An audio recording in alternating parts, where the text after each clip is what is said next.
नमस्कार। कहानी संसार में आज प्रस्तुत है कथा सम्राट मुंशी प्रेमचंद की लिखी कहानी आहुति। वाचन स्वर मेरा यानी अनुराग चौधरी का है। दोस्तों, आहुति कहानी भारतीय स्वतंत्रता आंदोलन के दौर में प्रेमचंद द्वारा लिखी गई महत्वपूर्ण कहानी है। आहुति का अर्थ होता है हवन में डालने की सामग्री, और जब ये कहानी लिखी गई थी तब देश में स्वतंत्रता आंदोलन का विशाल हवन कुंड जल चुका था। जरूरत थी प्रत्येक वर्ग के आहुति की, और मुंशी प्रेमचंद ने इस कहानी के माध्यम से देश के एक बहुत बड़े वर्ग छात्र वर्ग को प्रेरित किया है इस आज़ादी के हवन में अपने तन मन धन की आहुति देने के लिए। तो आइए शुरू करते हैं आज की कहानी। आनंद ने गद्देदार कुर्सी पर बैठकर सिगार जलाते हुए कहा, आज विश्वंभर ने कैसी हिमाकत की। इम्तहान करीब है और आप आज वॉलंटियर बन बैठे। कहीं पकड़ गए तो इम्तहान से हाथ धोएंगे। मेरा तो ख्याल है कि वजीफा भी बंद हो जाएगा। सामने दूसरे बेंच पर रूपमणी बैठी एक अखबार पढ़ रही थी। उसकी आंखें अखबार की तरफ थीं, पर कान आनंद की तरफ लगे हुए थे। बोली, यह तो बुरा हुआ, तुमने समझाया नहीं। आनंद ने मुंह बनाकर कहा, जब कोई अपने को दूसरा गांधी समझने लगे तो उसे समझाना मुश्किल हो जाता है।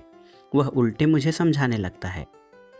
रूपमणी ने अखबार को समेटकर बालों को संभालते हुए कहा, तुमने मुझे भी नहीं बताया, शायद मैं उसे रोक सकती।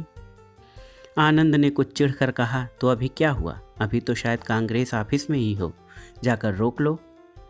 आनंद और विश्वंभर दोनों ही यूनिवर्सिटी के विद्यार्थी थे। आनंद के हिस्से में लक्ष्मी भी पड़ी थी, सरस्वती भी। विश्वंभर फूटी तकदीर लेकर आया था। प्रोफेसरों ने दया करके एक छोटा सा वजीफा दे दिया था, बस यही उसकी जीविका थी। रूपमणी भी साल भर पहले उन्हीं के समकक्ष थी, पर इस साल उसने कॉलेज छोड़ दिया था। स्वास्थ्य कुछ बिगड़ गया। दोनों युवक कभी कभी उससे मिलने आते रहते थे। आनंद आता था उसका हृदय लेने के लिए, विश्वंभर आता था यूं ही। जी पढ़ने में न लगता या घबराता तो उसके पास आ बैठता। शायद उसे अपनी विपत्ति कथा कहकर उसका चित्त कुछ शांत हो जाता था। आनंद के सामने कुछ बोलने की उसकी हिम्मत न पड़ती थी। आनंद के पास उसके लिए सहानुभूति का एक शब्द भी न था। वह उसे फटकारता था, जलील करता था और बेवकूफ़ बनाता था। विश्वंभर में उससे बहस करने की सामर्थ्य न थी। सूर्य के सामने दीपक की हस्ती ही क्या। आनंद का उस पर मानसिक आधिपत्य था। जीवन में पहली बार उसने उस आधिपत्य को अस्वीकार किया था, और उसी की शिकायत लेकर आनंद रूपमणी के पास आया था। महीनों विश्वंभर ने आनंद के तर्क पर अपने भीतर के आग्रह को ढाला, पर तर्क से परास्त होकर भी उसका हृदय विद्रोह करता रहा। बेशक उसका यह साल खराब हो जाएगा, संभव है छात्र जीवन ही का अंत हो जाए, फिर इस 14-15 वर्षों की मेहनत पर पानी फिर जाएगा। न खुदा ही मिलेगा, न सनम का विशाल ही नसीब होगा। आग में कूदने से क्या फायदा। यूनिवर्सिटी में रहकर भी तो बहुत कुछ देश का काम किया जा सकता है। आनंद महीने में कुछ न कुछ चंदा जमा करा देता है, दूसरे छात्रों से स्वदेशी की प्रतिज्ञा करा ही लेता है, और विश्वंभर को भी आनंद ने यही सलाह दी। इस तर्क ने उसकी बुद्धि को तो जीत लिया, पर उसके मन को न जीत सका। आज जब आनंद कॉलेज गया तो विश्वंभर ने स्वराज भवन की राह ली। आनंद कॉलेज से लौटा तो उसे अपनी मेज पर विश्वंभर का पत्र मिला। लिखा था, प्रिय आनंद, मैं जानता हूँ कि मैं जो कुछ करने जा रहा हूँ वो मेरे लिए हितकर नहीं है, पर न जाने कौन सी शक्ति मुझे खींचे लिए जा रही है। मैं जाना नहीं चाहता पर जाता हूँ, उसी तरह जैसे आदमी मरना नहीं चाहता पर मरता है, रोना नहीं चाहता पर रोता है। जब सभी लोग जिन पर हमारी भक्ति है ओखली में अपना सिर डाल चुके थे, तो मेरे लिए भी अब कोई दूसरा मार्ग नहीं है। मैं अब अपनी आत्मा को धोखा नहीं दे सकता। ये इज्जत का सवाल है, और इज्जत किसी तरह का समझौता यानी कॉम्प्रोमाइज नहीं कर सकती। तुम्हारा विश्वंभर। खत पढ़कर आनंद के जी में आया कि विश्वंभर को समझाकर लौटा लाए, पर उसकी हिमाकत पर गुस्सा आया, और उसी तैस में वो रूपमणी के पास जा पहुंचा। अगर रूपमणी उसकी खुशामद करके कहती, जाकर उसे लौटा लाओ, तो शायद वह चला जाता, पर उसका ये कहना कि मैं उसे रोक लेती उसके लिए असह्य था। उसके जवाब में रोष था, रुखाई थी और शायद कुछ हसद भी था। रूपमणि ने गर्व से उसकी ओर देखा और बोली, अच्छी बात है, मैं जाती हूँ। एक क्षण के बाद उसने डरते डरते पूछा, तुम क्यों नहीं चलते? फिर वही गलती, अगर रूपमणि उसकी खुशामद करके कहती तो आनंद जरूर उसके साथ चला जाता, पर उसके प्रश्न में ही पहले ही ये भाव छिपा था कि आनंद जाना नहीं चाहता। अभिमानी आनंद इस तरह नहीं जा सकता। उसने उदासीन भाव से कहा, मेरा जाना व्यर्थ है, तुम्हारी बातों का ज़्यादा असर होगा। मेरी मेज पर यह खत छोड़ गया था। जब वह आत्मा और कर्तव्य और आदर्श की बड़ी बड़ी बातें सोच रहा है और अपने को भी कोई ऊंचे दर्जे का आदमी समझ रहा है तो मेरा उस पर कोई असर न होगा। उसने जेब से पत्र निकालकर रूपमणि के सामने रख दिया। इन शब्दों में जो संकेत और व्यंग था, उसने एक क्षण तक रूपमणि को उसकी तरफ देखने न दिया। आनंद के इसी निर्दय प्रहार ने उसे आहत सा कर दिया था, पर एक ही क्षण में विद्रोह की एक चिंगारी से उसके अंदर जा घुसी। उसने स्वच्छंद भाव से पत्र को लेकर पढ़ा सिर्फ आनंद के प्रहार का जवाब देने के लिए, पर पढ़ते पढ़ते उसका चेहरा तेज से कठोर हो गया, गर्दन तन गई, आंखों में उत्सर्ग की लाली आ गई। उसने मेज पर पत्र रखकर कहा, नहीं, अब मेरा जाना भी व्यर्थ है। आनंद ने अपनी विजय पर फूल कर कहा, मैंने तो तुमसे पहले ही कह दिया। इस वक्त उसके सिर पर भूत सवार है, उस पर किसी के समझाने का असर न होगा। जब साल भर जेल में चक्की पीस लेंगे और वहाँ तपेदिक लेकर निकलेंगे या पुलिस के डंडों से सिर और हाथ पांव तोड़वा लेंगे तो बुद्धि ठिकाने आवेगी। अभी तो जय जयकार और तालियों के स्वप्न देख रहे होंगे। रूपमणि सामने आकाश की ओर देख रही थी। नीले आकाश में एक छाया चित्र सा नजर आ रहा था। दुर्बल, सूखा हुआ नग्न शरीर, घुटनों तक धोती, चिकना सिर, पोपला मुंह, तप, त्याग और सत्य की सजीव मूर्ति। आनंद ने फिर कहा, अगर मुझे मालूम हो कि मेरे रक्त से देश का उद्धार हो जाएगा तो मैं आज उसे देने को तैयार हूँ, लेकिन मेरे जैसे 150 आदमी निकल ही आए तो क्या होगा? प्राण देने के सिवा और तो कोई प्रत्यक्ष फल नहीं दिखता। रूपमणि अब भी वही छाया चित्र देख रही थी। वही छाया मुस्कुरा रही थी, सरल मनोहर मुस्कान जिसने विश्व को जीत लिया है। आनंद फिर बोला, जिन महाशयों को परीक्षा का भूत सताया करता है उन्हें देश का उद्धार करने की सोचती है। पूछिए, आप अपना उद्धार तो कर नहीं सकते, देश का क्या उद्धार कीजिएगा? इधर फेल होने से उधर के डंडे से फिर भी हल्के हैं। रूपमणि की आंखें आकाश की ओर थीं। छाया चित्र कठोर हो गया था। आनंद ने जैसे चौंक कर कहा, हाँ, आज बड़ी मज़ेदार फिल्म है, चलती हो? पहले शो में लौट आएं। रूपमणि ने जैसे आकाश से नीचे उतरकर कहा, नहीं, मेरा जी नहीं चाहता। आनंद ने धीरे से उसका हाथ पकड़कर कहा, तबीयत तो अच्छी है? रूपमणि ने हाथ छुड़ाने की चेष्टा न की, बोली, हाँ, तबीयत में क्या हुआ है, तो चलती क्यों नहीं? आज जी नहीं चाहता तो फिर मैं भी न जाऊंगा। बहुत ही उत्तम टिकट के रुपए कांग्रेस को दे दो। यह तो टेढ़ी शर्त है, लेकिन मंजूर। कल रसीद मुझे दिखा देना। तुम्हें मुझ पर इतना विश्वास नहीं? आनंद हॉस्टल चला गया। जरा देर बाद रूपमणि स्वराज भवन की ओर चली गई। रूपमणि स्वराज भवन में पहुंची तो स्वयंसेवकों का एक दल विलायती कपड़े के गोदामों को पिकट करने जा रहा था। विश्वंभर दल में न था।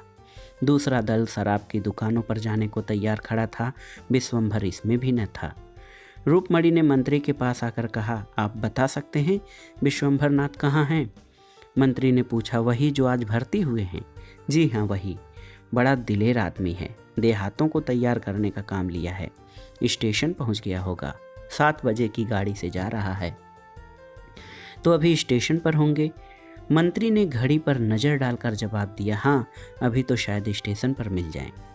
रूपमणि ने बाहर निकलकर साइकिल तेज की। स्टेशन पर पहुंची तो देखा विश्वंभर प्लेटफॉर्म पर खड़ा है। रूपमणि को देखते ही लपक कर उसके पास आया और बोला, तुम यहाँ कैसे आई? आज आनंद से तुम्हारी मुलाकात हुई थी? रूपमणि ने उसे सिर से पांव तक देखकर कहा, यह तुमने क्या सूरत बना रखी है? क्या पांव में जूता पहनना भी देशद्रोह है? विश्वंभर ने डरते डरते पूछा, आनंद बाबू ने तुमसे कुछ कहा नहीं? रूपमणि ने स्वर को कठोर बनाकर कहा, जी हाँ, कहा। तुम्हें यह क्या सूझी? 2 साल से कम के लिए न जाओगे? विश्वंभर का मुंह गिर गया। बोला, जब यह जानती हो तो क्या तुम्हारे पास मेरी हिम्मत बांधने के लिए 2 शब्द नहीं है? रूपमणि का हृदय महसूस उठा, मगर बाहरी उपेक्षा को न त्याग सकी। बोली, तुम मुझे दुश्मन समझते हो या दोस्त? विश्वंभर ने आंखों में आंसू भरकर कहा, तुम ऐसा प्रश्न क्यों करती हो रूपमणि? इसका जवाब मेरे मुख से न सुनकर भी क्या तुम नहीं समझ सकती? रूपमणि बोली, तो मैं कहती हूँ तुम मत जाओ। विश्वंभर ने कहा, ये दोस्त की सलाह नहीं है रूपमणि, मुझे विश्वास है तुम हृदय से ये नहीं कह रही हो। मेरे प्राणों का क्या मूल्य है, जरा यह सोचो। यम होकर भी 100 रुपये की नौकरी, बहुत बढ़ा तो 300-400 तक जाऊंगा। इसके बदले यहाँ क्या मिलेगा जानती हो? संपूर्ण देश का स्वराज। इतने महान हेतु के लिए मैं मर जाना भी उस जिंदगी से बढ़कर समझता हूँ। अब जाओ, गाड़ी आ रही है। आनंद बाबू से कहना मुझसे नाराज न हो। रूपमणि ने आज तक इस मंद बुद्धि युवक पर दया की थी, इस समय उसकी श्रद्धा का पात्र बन गया। त्याग में हृदय को खींचने की जो शक्ति है, उसने रूपमणि को इतने वेग से खींचा कि परिस्थितियों का अंतर मिट सा गया। विश्वंभर में जितने दोस्त थे वे सभी अलंकार बन बनकर चमक उठे। उसके हृदय की विशालता में वह किसी पक्षी की भांति उड़ उड़कर आश्रय खोजने लगी। रूपमणि ने उसकी ओर आतुर नेत्रों से देखकर कहा, मुझे भी अपने साथ लेते चलो। विश्वंभर पर जैसे घड़ों का नशा चढ़ गया। तुमको? आनंद बाबू मुझे जिंदा न छोड़ेंगे। मैं आनंद के हाथों बिकी नहीं हूँ, आनंद तो तुम्हारे हाथों बिके हुए हैं। रूपमणि ने विद्रोह भरी आंखों से उसकी ओर देखा, पर कुछ बोली नहीं। परिस्थितियां उसे इस समय बाधाओं सी मालूम हो रही थीं। वह भी विश्वंभर की भांति स्वच्छंद क्यों न हुई। संपन्न माँ बाप की अकेली लड़की, भोग विलास में पली हुई, इस समय अपने को कैदी समझ रही थी। उसकी आत्मा उन बंधनों को तोड़ डालने के लिए जोर लगाने लगी। गाड़ी आ गई, मुसाफिर चढ़ने उतरने लगे। रूपमणि ने सचल नेत्रों से कहा, तुम मुझे नहीं ले चलोगे? विश्वंभर ने दृढ़ता से कहा, नहीं। क्यों? मैं इसका जवाब नहीं देना चाहता। क्या तुम समझते हो मैं इतनी विलासक्त हूँ कि देहात में नहीं रह सकती? विश्वंभर लज्जित हो गया। यह भी एक बड़ा कारण था, पर उसने इनकार किया, नहीं, ये बात नहीं है। फिर क्या बात है? क्या यह भय है पिताजी मुझे त्याग देंगे? अगर यह भय हो तो क्या वह विचार करने योग्य नहीं? मैं उनकी तृण बराबर परवाह नहीं करती। विश्वंभर ने देखा, रूपमणि के चांद से मुख पर गर्वमय संकल्प का आभास था। वह उस संकल्प के सामने जैसे कांप उठा। बोली, मेरी ये याचना स्वीकार करो रूपमणि, मैं तुमसे विनती करता हूँ। रूपमणि सोचती रही। विश्वंभर ने फिर कहा, मेरी खातिर तुम्हें यह विचार छोड़ना पड़ेगा। रूपमणि ने सिर झुकाकर कहा, अगर तुम्हारा ये आदेश है तो मैं मानूंगी विश्वंभर। तुम दिल से समझते हो मैं क्षणिक आवेश में आकर इस समय अपने भविष्य को गारत करने जा रही हूँ। मैं तुम्हें दिखा दूंगी ये मेरा क्षणिक आवेश नहीं, दृढ़ संकल्प है। जाओ, मगर मेरी इतनी बात मानना कि कानून के पंजे में उसी वक्त आना जब आत्माभिमान या सिद्धांत पर चोट लगती हो। मैं ईश्वर से तुम्हारे लिए प्रार्थना करती रहूंगी। गाड़ी ने सीटी दी। विश्वंभर अंदर जा बैठा। गाड़ी चली। रूपमणि मानो विश्व की संपत्ति अंचल में लिए खड़ी रही। रूपमणि के पास विश्वंभर का एक पुराना रद्दी सा फोटो अलमारी के एक कोने में पड़ा हुआ था। आज स्टेशन से आकर उसने उसे निकाला और उसे एक मखमली फ्रेम में लगाकर मेज पर रख दिया। आनंद का फोटो वहां से हटा दिया गया। विश्वंभर ने छुट्टियों में उसे 2-4 पत्र लिखे थे। रूपमणि ने उन्हें पढ़कर एक किनारे डाल दिए। आज उसने उन पत्रों को निकाला और उन्हें दोबारा पढ़ा। उन पत्रों में आज कितना रस था। वह बड़ी हिफाजत से राइटिंग बॉक्स में बंद कर दिए गए। दूसरे दिन समाचार पत्र आया तो रूपमणि उस पर टूट पड़ी। विश्वंभर का नाम देखकर वह गर्व से फूल उठी। दिन में एक बार स्वराज भवन जाना उसका नियम हो गया। जलसों में भी बराबर शरीक होती। विलास की चीज़ें एक एक करके सब फेंक दी गईं। रेशमी साड़ियों की जगह गाढ़े की साड़ियाँ आईं। चरखा भी आया। वह घंटों बैठी सूत काता करती थी। उसका सूत दिन दिन बारीक होता जाता था। इसी सूत से वह विश्वंभर के कुर्ते बनवाएगी। इन दिनों परीक्षा की तैयारियां थीं। आनंद को सिर उठाने की फुर्सत न मिलती।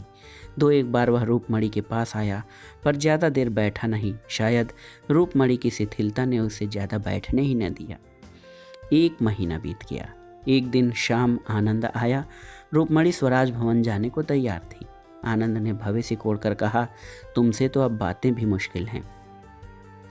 रूपमणि ने कुर्सी पर बैठकर कहा, तुम्हें भी तो किताबों से छुट्टी नहीं मिलती। आज की कुछ ताज़ी खबर नहीं मिली? स्वराज भवन में रोज रोज का हाल मालूम हो जाता है। आनंद ने दार्शनिक उदासीनता से कहा, विश्वंभर ने तो सुना देहातों में खूब शोरगुल मचा रखा है। जो काम उसके लायक था वह मिल गया। यहाँ उसकी जबान बंद रहती थी, वहाँ देहातियों में खूब गरजता होगा, मगर आदमी दिलेर है। रूपमणि ने उसकी ओर ऐसी आंखों से देखा जो कह रही थी, तुम्हारे लिए यह चर्चा अनधिकार चेष्टा है, और बोली, आदमी में अगर यह गुण है तो फिर उसके सारे अवगुण मिट जाते हैं। तुम्हें कांग्रेस बुलेटिन पढ़ने की क्यों फुर्सत मिलती होगी? विश्वंभर ने देहातों में ऐसी जागृति फैला दी है कि बिलायती का एक सूत भी नहीं बिकने पाता, और न नशे की दुकानों पर कोई जाता है। और मज़ा ये है कि पिकेटिंग करने की ज़रूरत नहीं पड़ती, अब तो पंचायतें खोल रहे हैं। आनंद ने उपेक्षा भाव से कहा, तो समझ लो अब उनके चलने के दिन भी आ गए हैं। रूपमणि ने जोश से कहा, इतना करके जाना बहुत सस्ता नहीं है। कल तो किसानों का एक बहुत बड़ा जलसा होने वाला था, पूरे परगने के लोग जमा हुए होंगे। सुना है आजकल देहातों से कोई मुकदमा ही नहीं आता, वकीलों की नानी मरी जा रही हैं। आनंद ने कड़वेपन से कहा, यही तो स्वराज का मज़ा है कि जमींदार, वकील और व्यापारी सब मरे, बस केवल मजदूर और किसान रह जाएं। रूपमणि ने समझ लिया आज आनंद तुलकर आया है। उसने भी जैसे आस्तीन चढ़ाते हुए कहा, तो तुम क्या चाहते हो कि जमींदार और वकील और व्यापारी गरीबों को चूस चूस कर मोटे होते जाएं, और जिन सामाजिक व्यवस्थाओं में ऐसा महान अन्याय हो रहा है उनके खिलाफ जबान तक न खोली जाए? तुम तो समाजशास्त्र के पंडित हो, क्या किसी अर्थ में ये व्यवस्था आदर्श कही जा सकती है? सभ्यता के 3 मुख्य सिद्धांतों का ऐसी दशा में किसी न्यूनतम मात्रा में भी व्यवहार हो सकता है? आनंद ने गर्म होकर कहा, शिक्षा और संपत्ति का प्रभुत्व हमेशा रहा है और हमेशा रहेगा। हाँ, उसका रूप भले ही बदल जाए। रूपमणि ने आवेश से कहा, अगर स्वराज आने पर भी संपत्ति का यही प्रभुत्व रहे और पढ़ा लिखा समाज यूं ही स्वार्थांध बना रहे, तो मैं कहूँगी ऐसे स्वराज का न आना ही अच्छा। अंग्रेजी महाजनों की धन लोलुपता और शिक्षितों का स्वहित ही आज हमें पीछे डाल रहा है। जिन बुराइयों को दूर करने के लिए आज हम प्राणों को हथेली पर लिए हुए हैं, उन्हीं बुराइयों को क्या प्रजा इसलिए सिर चढ़ाएगी कि वे विदेशी नहीं स्वदेशी हैं? कम से कम मेरे लिए तो स्वराज का ये अर्थ नहीं है कि जॉन की तरह जगह गोविंद बैठ जाए। मैं समाज की ऐसी व्यवस्था देखना चाहूँगी जहाँ कम से कम विषमता को आश्रय न मिल सके। आनंद ने कहा, तो ये तुम्हारी निज की कल्पना होगी। रूपमणि ने कहा, तुमने अभी इस आंदोलन का साहित्य पढ़ा ही नहीं। आनंद बोला, न पढ़ा है न पढ़ना चाहता हूँ। रूपमणि ने कहा, इससे राष्ट्र की कोई बड़ी हानि न होगी। आनंद बोला, तुम तो जैसे कह रही हो जैसे वह रही ही नहीं, बिल्कुल काया पलट हो गई। सहसा डाकिये ने कांग्रेस बुलेटिन लाकर मेज पर रख दिया। रूपमणि ने अधीर होकर उसे खोला। पहले शीर्षक पर नज़र पड़ते ही उसकी आंखों में जैसे नशा छा गया। अज्ञात रूप से गर्दन तन गई और चेहरा एक अलौकिक तेज से दमक उठा। उसने आवेश में खड़ी होकर कहा, विश्वंभर पकड़ लिए गए और 2 साल की सज़ा हो गई। आनंद ने विरक्त मन से पूछा, किस मामले में सज़ा हुई? रूपमणि ने विश्वंभर के फोटो को अभिमान की आंखों से देखकर कहा, रानीगंज में किसानों की विराट सभा थी, वहीं पकड़ा है। आनंद ने कहा, मैंने तो पहले ही कहा था 2 साल के लिए जाएंगे, जिंदगी खराब कर डाली। रूपमणि ने फटकार बताई, क्या डिग्री ले लेने से ही आदमी का जीवन सफल हो जाता है? सारा ज्ञान, सारा अनुभव पुस्तकों में ही भरा हुआ है। मैं समझती हूँ संसार और मानवीय चरित्र का जितना अनुभव विश्वंभर को 2 सालों में हो जाएगा, उतना दर्शन और कानून की पोथियों से तुम्हें 200 वर्षों में भी न होगा। अगर शिक्षा का उद्देश्य चरित्र बल मानो तो राष्ट्र संग्राम में मनोबल के जितने साधन हैं, पेट के संग्राम में कभी हो ही नहीं सकते। तुम यह कह सकते हो कि हमारे लिए पेट की चिंता ही बहुत है, हमसे और कुछ हो ही नहीं सकता। हम में न उतना साहस है, न बल है, न धैर्य है, न संगठन, तो मैं मान जाऊंगी। लेकिन जाति हित के लिए प्राण देने वालों को बेवकूफ़ बताना मुझसे नहीं सहा जा सकता। विश्वंभर के इशारे पर आज लाखों आदमी सीना खोलकर खड़े हो जाएंगे। तुम में है जनता के सामने खड़े होने का हौसला? जिन लोगों ने तुम्हारे पैरों के नीचे कुचल रखा है, जो तुम्हें कुत्तों से भी नीचे समझते हैं, उन्हीं की गुलामी करने के लिए तुम डिग्रियों पर जान दे रहे हो। तुम इसे अपने लिए गौरव की बात समझो, मैं नहीं समझती। आनंद तिलमिला उठा, बोला, तुम तो पक्की क्रांतिकारी हो गई हो इस वक्त। रूपमणि ने उसी आवेश में कहा, अगर सच्ची खरी बातों में तुम्हें क्रांति की गंध मिले तो मेरा दोष नहीं। आज विश्वंभर को बधाई देने के लिए जलसा जरूर होगा, क्या तुम उसमें जाओगी? रूपमणि ने उग्र भाव से कहा, जरूर जाऊंगी, बोलूंगी भी, और कल रानीगंज भी चली जाऊंगी। विश्वंभर ने जो दीपक जलाया है वह मेरे जीते जी बुझने न पाएगा। आनंद ने डूबते हुए आदमी की तरह तिनके का सहारा लिया।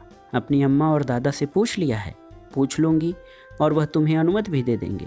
सिद्धांत के विषय में अपनी आत्मा का आदेश सर्वोपरि होता है। अच्छा, यह नई बात मालूम हुई। यह कहता हुआ आनंद उठ खड़ा हुआ और बिना हाथ मिलाए कमरे के बाहर निकल गया। उसके पैर इस तरह लड़खड़ा रहे थे कि अब गिरा, अब गिरा। तो दोस्तों, ये थी स्वतंत्रता आंदोलन के दौरान मुंशी प्रेमचंद की लिखी कहानी आहुति। कहानी आपको कैसी लगी हमें कमेंट बॉक्स में ज़रूर बताइएगा। कहानी सुनने के लिए धन्यवाद। नमस्कार।